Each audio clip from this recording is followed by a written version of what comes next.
Hello, this is Linda Vettrus-Nichols, and I have with me the most amazing woman, Kathy Heinshon. Welcome, Kathy. Thank you so much for having me. I'm so excited. So nice to have you. I love what you are all about. You're multi-potentialite, just like me, and it's always fun to find friends, right? Yes, absolutely. I feel You're a the high same. fiber too. What's that? I feel the same. Mm, I love that.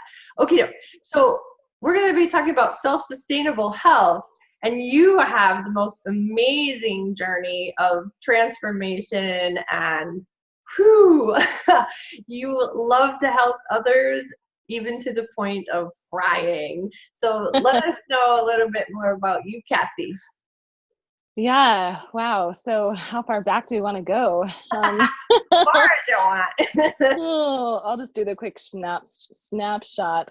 I have always been a caregiver. I've always been everybody's therapist, taking care of everyone. I've had a just a personality and I guess a soul depth that people see that there's some wisdom, and so they want to share with me. And so I've been a secret keeper, I believe, since I was a kid. People would always come up to me and share their deepest things and just talk to me. And so I just began helping people, feeling that that was my job, and that's what I did. I just helped people and made them happy and took care of their problems, and became a caregiver. And the last 7 years, well, that's been a year and a half since my grandma, well, a little over a year since my grandma passed, a year and a half since I was caregiver to her, and just went through a really, really rough time through that, trying to maintain keeping myself, but also giving at the expense of my own health and a lot of things. So I've had a lot of health challenges all growing up, and autoimmune problems, things that I had stuffed for so long, so many years. And, I was the one that people came to. So I absorbed everything, and it had nowhere to go because I didn't share my own stuff. So Oh yeah, kind of the it's been adopted child in a way. yeah. So I've been on a recovery journey now. Yeah, and you lost your grandpa and you were with him till he died too, right? You helped him and then Yep.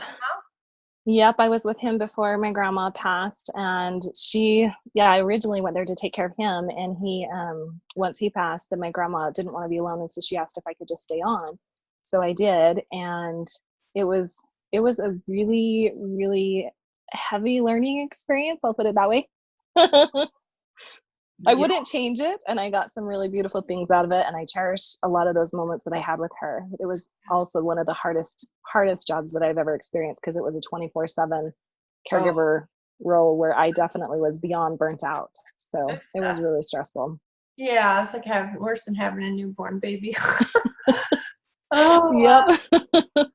crazy. And you were diagnosed with Hashimoto's and colitis in junior high? Celiac. So Hashimoto's was a diagnosis. I actually had hypothyroidism in ninth grade that they knew of. And then they didn't formally diagnose it until Hashi's until I was 19 or 20, I believe. Okay. And then celiac was pretty close to about 22, 23 is when I found out that. I just knew in ninth grade, so when I was about 15 years old, I realized I did not feel very well when I had like pizza or things like that. My face would break out like crazy. I had horrible acne for years, and dairy was just not good for my system. Yep. So I tended to avoid those once I started making that connection, but did not know that it was a gluten thing or dairy until college almost. Okay. Wow. And you have Yeah. a very special aunt that just passed. Is that recent? My aunt, yeah, I was actually named after my aunt. Oh, Yeah, she was diabetic and could not have children, and we had just a really special connection. She was really close to my mom growing up, and I would go help her. I would go scrapbook with her, and I would help out with the horses occasionally. And um, there was a few. Wow, that brings up, there's some traumatic events too. She had a lot of troubles with her blood sugar as she got closer to when she passed, and found her and had to call the ambulance and everything. There's a lot of trauma around that too. So yes, yes, yes. And you're quite like the yeah. empath, aren't you? You take on energies easily. You know what? It's funny. I'm realizing that I am more of that, but I didn't see that growing up because I've always been able to just see into people. I've been able to see their hearts. I've been able to see who they are. I've been able to feel this great love for everyone. Yeah. And I mean, I can see strangers and I can start just feeling so emotional and overwhelmed with love because I know them, but I don't know them. It's like, I know them, but I don't. So I have this overwhelming connection to people that I've been terrified of that in some ways, that it's kept me a little bit more isolated. And most people come to me. And so I never realized that a lot of that was empathic because I always saw things. I would maybe just, like when I was doing body work or something on someone, I would just go right to the area because I could see it. I could see that, this is where their body's needing help or whatnot. So yeah. One of my clients, Daniel Adams, he can just see right into someone's soul. And he was always so embarrassed because he thought for sure that everybody could see his. See him. I love that story. That's awesome. Very cool. All right. Yeah. And so then you put on a ton of weight, just kind of almost out of protection of all the there's some really negative energy when people are very sick and dying. And Yeah, my grandma had, it's still been a journey and a lot of stress. On top of health challenges, there was a time when when I realized what my health problems were, I had been on all kinds of steroids and drugs, pharmaceutical route. I was allergic to everything. So it was kind of like the guinea pig, let's try this, let's see if this will help. I had one doctor tell me at one point, he said, this is what we give AIDS patients. And your immune system is so overstimulated and awful that we need to do something. And so I remember thinking, I am taking stuff for AIDS patients. This is horrible.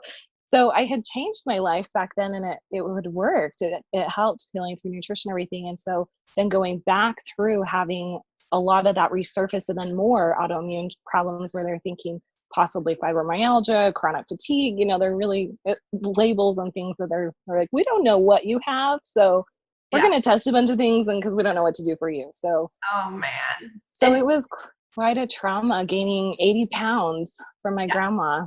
Yeah. And from being there, not from her, but from that whole experience, because I was so stressed all the time. I couldn't work out. I ate super clean and I still gained all of that because it was just so stressful. I mean, I love my grandma. She's very paranoid and she loves the news and lives in a space of fear. She lived in such a state of fear all the time. I mean, I would go outside, we'd take the dog out and she would just be so worried that the dog was going to get taken or that something bad would happen to me. And she would just be yelling at us to come in. So living in that intense fear all the time. And it's not a world that I live in my own belief system. And so to be around that all the time, it really was a shock.